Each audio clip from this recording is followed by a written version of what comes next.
हम आपके सामने लाएंगे समाज के वो चेहरे जिनसे मिलती है हमको प्रेरणा, जो हमें जगाते भी हैं, बताते भी हैं कि हमको कैसे आगे बढ़ना है, समाज में कैसे भागीदारी हो, ये भी समझाते हैं। हम चाहते हैं कि एबी न्यूज आपको उन विभूतियों से हर सप्ताह रूबरू करे जिन्होंने समाज में कहीं न कहीं अपना मुकाम हासिल किया। हमारा उद्देश्य साफ है कि आप विभूतियों से प्रेरणा लेकर आगे हम आपको ऐसी शख्सियत से कराएंगे रूबरू।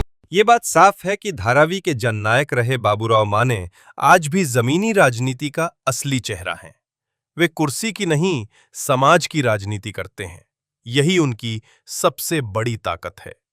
वृक्षों का अवैध कटान हो या झोपड़पट्टी पुनर्विकास में होने वाला अन्याय, बाबूराव माने ने हमेशा जनता की आवाज बुलंद की है। आज जब धारावी फिर से अपने अस्तित्व के संघर्ष से गुजर रही है, बाबूराव माने का ये आक्रोश जनता का आक्रोश बन गया है। वे याद दिला रहे हैं कि राजनीति केवल भाषणों की नहीं, कर्म की कसौटी पर जीती जाती है। आने वाले मनपा चुनाव में उनका ये कहना, टिकट मिले या ना मिले, स्वर्गीय बाला साहेब ठाकरे के विचार अमर रहेंगे, एक सच्चे शिवसैनिक की पहचान है।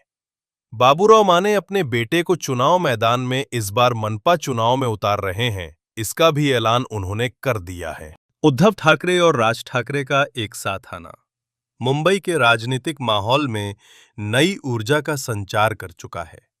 मुंबई के लोग अब वैचारिक और भावनात्मक रूप से उस राजनीति की ओर लौट रहे हैं जो जनता के दिल से निकली थी, बाला साहेब ठाकरे की राजनीति। बाबूराव माने का संकल्प सिर्फ चुनावी नहीं, वैचारिक है।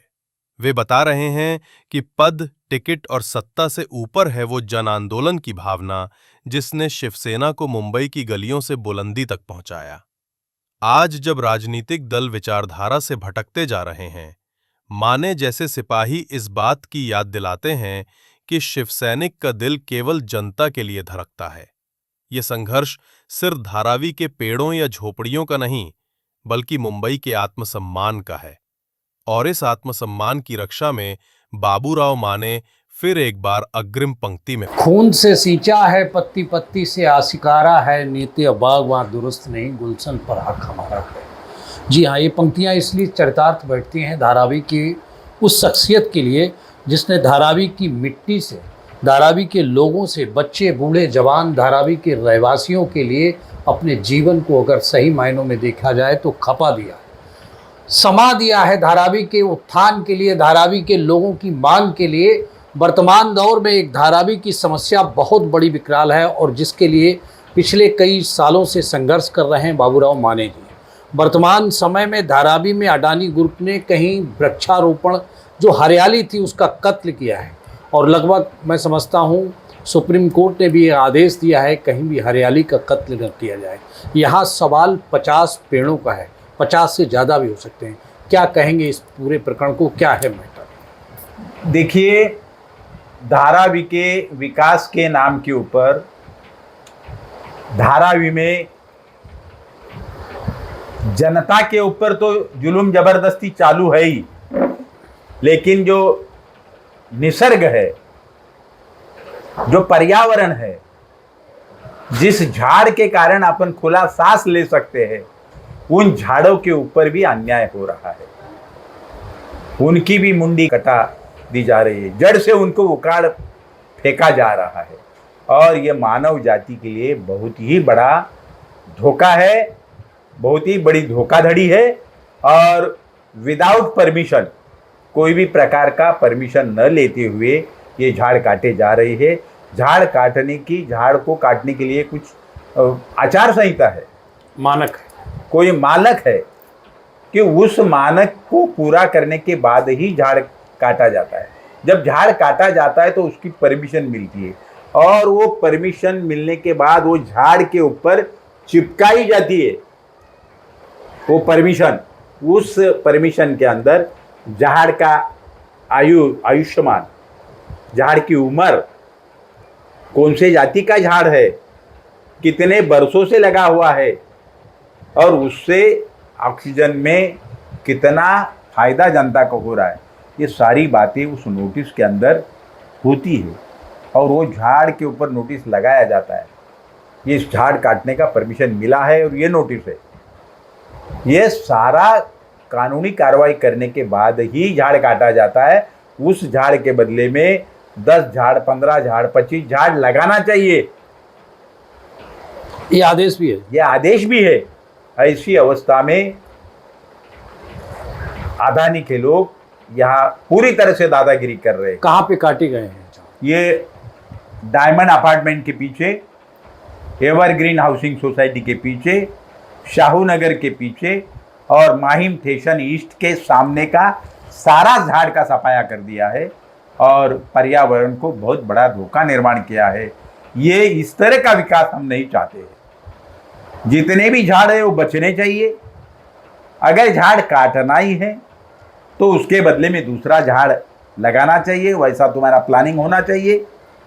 लेकिन इस तरह का कोई भी नहीं हो रहा है। जुल्म जबरदस्ती और दादागिरी से झाड़ काटा जा रहा है और उसके खिलाफ में हम सारे लोग खड़े। यानी कि आपका विरोध जबरदस्त इस झाड़ काटने को लेकर भी रहेगा, क्योंकि प्रकृति का संतुलन, चूंकि देख रहे हैं वर्तमान परिवेश में पूरा बाढ़, पानी, भूस्खलन, मतलब तमाम चीजें हैं। ये बहुत बड़ी बात है, विषय है। 2 तालाब भी बुझा दिए वो लोगों ने। जो तालाब को इतिहास था, जो तालाब से लोग वहाँ पर कुछ कामकाज के लिए वहाँ से पानी निकालते थे, वो पानी पीने के लिए नहीं लेकिन कपड़े के लिए, बर्तन मांजने के लिए या कपड़े धोने के लिए वापरा जाता था। जहाँ पर लोग दोपहर को बच्चे लोग कूदी मारते थे, नहाते थे। ऐसे जो 100 साल पुराने तालाब भी बुझा दिए ये लोगों ने। ये हमारा विकास नहीं, भविष्य में विनाश हो रहा है। धारावी के जनता का विनाश और धारावी के जनता का विकास नहीं, धारावी को भकास करने का सारा प्रयास चाहिए। इस तरह का आपका विरोध जारी रहेगा जब तक बिल्कुल। अडानी का ये प्रोजेक्ट, क्या लगता है कि आपको रुकने वाला है? देखो, अदानी का प्रोजेक्ट रोकने का हमारा इरादा नहीं है, लेकिन धारावी के लोगों को विश्वास में लेकर ये विकास होना चाहिए। हम लोग केवल जमीन का विकास नहीं चाहते हैं, धारावी के जनता का भी विकास होना चाहिए। जो रोजी रोटी धारावी वालों की चालू है वो रोजी रोटी बचना चाहिए। रोजी रोटी जिंदा रखकर विकास होगा और हमें धारावी में हम लोग का विकास होना चाहिए। हमें 500 फुट का कमरा धारावी में ही मिलना चाहिए। इस सारी बात को ध्यान में रखकर 25 लाख रुपया का कार्पस फंड, ये सारे कार्पस फंड दे रही है, वो कार्पस फंड हर आदमी को मिलना चाहिए। ये सारी बात को ध्यान में रखकर विकास होना चाहिए। पर्यावरण को जिंदा रख के विकास होना चाहिए, रोजी रोटी जिंदा रहनी चाहिए और धारावी के विकास के नाम पर एक भी फैमिली धारावी के बाहर जाएंगे नहीं। ये सारी बात को ध्यान में रखकर विकास होगा तो हम विकास का स्वागत आखिरी करने सवाल वाले हैं। माने साहब, आप तो संघर्ष करते रहे कि अडानी ने इतना बड़ा प्रोजेक्ट लाया, लेकिन आज तक पब्लिक में ये क्लियर नहीं किया कि इसको क्या मिलने वाला है, हम कहाँ रहने वाले हैं, कैसे रहेंगे, कैसा बनाएंगे, ये क्या इनका पूरा। देखो, धारावी के लोगों को अंधेरे में रख कर ही ये प्रोग्राम को उनको आगे बढ़ाना है। सारी बातें वो खुले तौर पर बताएंगे तो धारावी में विकास की एक भी ईंट नहीं लगेगी। लोग रोड के ऊपर उतरेंगे, लोग धारावी का रास्ता, रोड जाम करेंगे। ये विकास हमारा नहीं हो रहा है, ये अदानी का विकास होने जा रहा है। ये सारे धारावी वालों को समझ में आएगा और बाद में विकास नहीं होने वाला है। धारावी के विकास का प्लान तैयार होना जरूरी है। वो 4 चौराही के ऊपर धारावी में वो प्लान लगना चाहिए।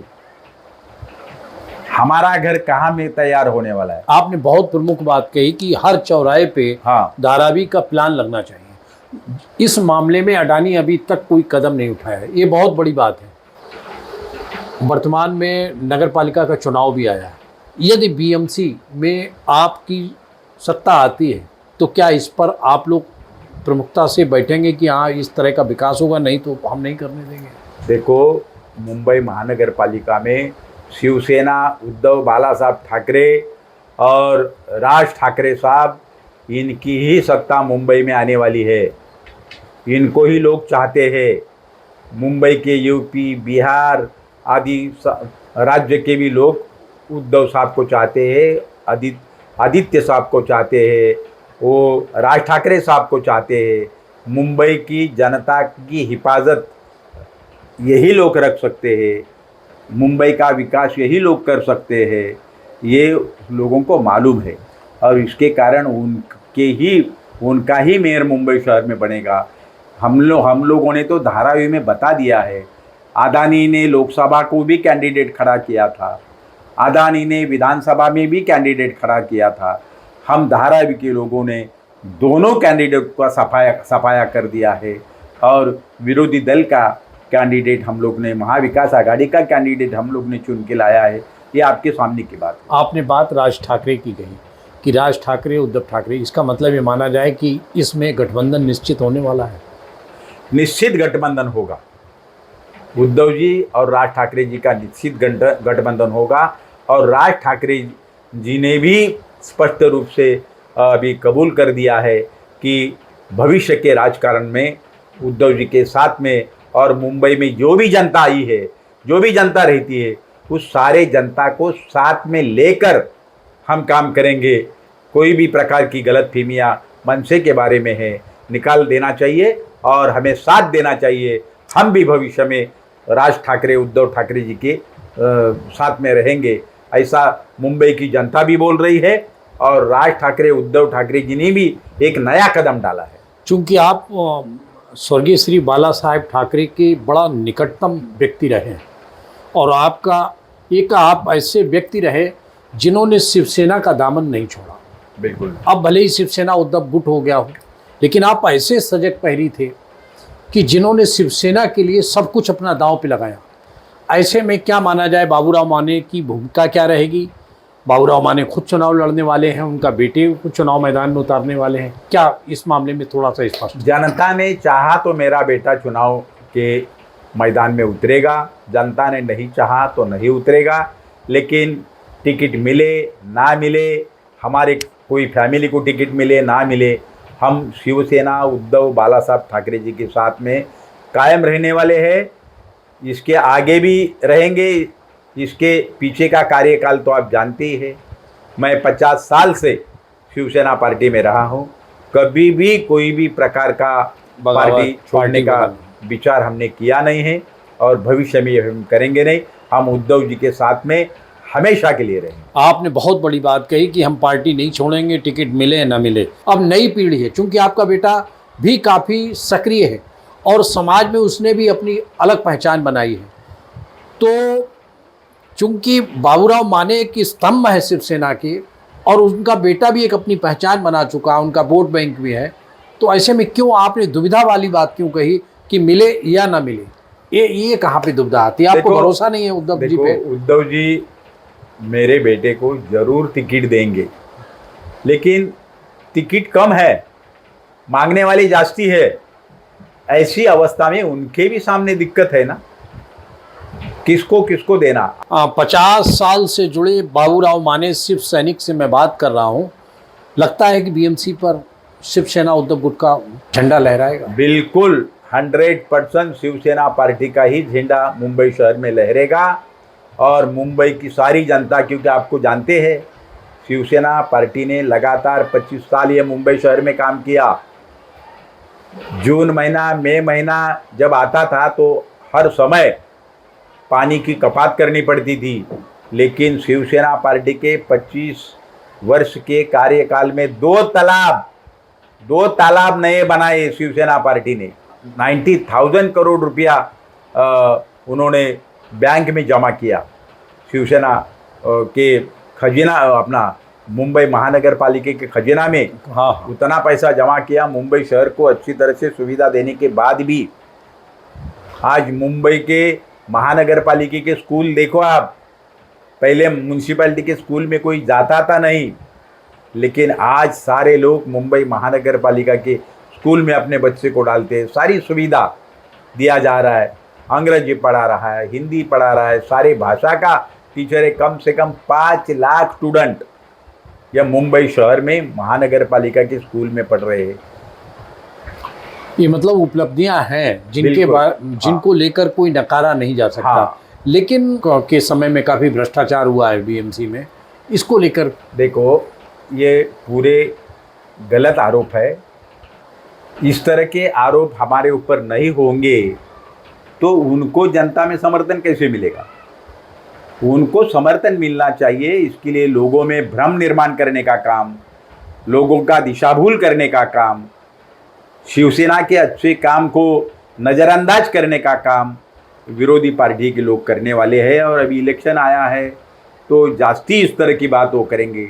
लेकिन मुंबई की जनता को मालूम है, उद्धव बाला साहब ठाकरे, आदित्य ठाकरे और राज ठाकरे साहब, इनकी ताकत मुंबई शहर में क्या है, इनको कैसे समर्थन मिल रहा है। देखो, इधर उधर कुछ लोग गए होंगे लेकिन जनता इधर उधर नहीं गई है, कार्यकर्ता इधर उधर नहीं गए हैं। वो शिवसेना पार्टी के साथ में ही मजबूत भिड़न के साथ खड़े हैं। इसीलिए कोई भी प्रकार की गडबडी नाही होगी। शिवरायाचा, विठ्ठलाचा, पांडुरंगाचा, रामदासाचा भगवा झेंडा परत या मुंबई शहरावर जोरदार फडकत राहील याबद्दल माझ्या मनामध्ये कोणत्याच प्रकारची शंका नाही।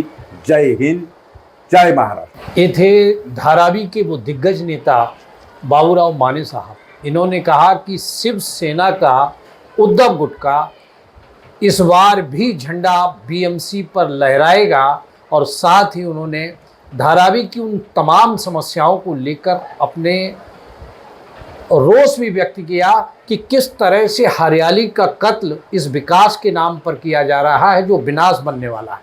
प्रकृति के साथ छेड़छाड़ की जा रही है, सुप्रीम कोर्ट के न्यायालय के आदेश के साथ छेड़छाड़ की जा रही है, अवमानना की जा रही है। तमाम चीज़ें वो भी बीएमसी में जाकर इसका विरोध प्रदर्शन भी करने वाले हैं। यानी कि कुल मिलाकर देखा जाए तो बाबूराव माने आज भी संघर्ष करने वाले व्यक्तित्व हैं। चुनाव आने वाला है, उसके लिए भी तैयारी कर चुके हैं और उनका कहना है कि बीएमसी में शिवसेना का झंडा फहराएगा। मैं उनके लिए शुभकामनाएं देता हूं कि उनका बीएमसी में जिस तरह से उनका विश्वास है, संकल्प है, वो पूरा हो। मैं अपने इन्हीं शब्दों के साथ विराम लेता हूं। धन्यवाद। Thank you. हमारा विशेष कार्यक्रम शख्सियत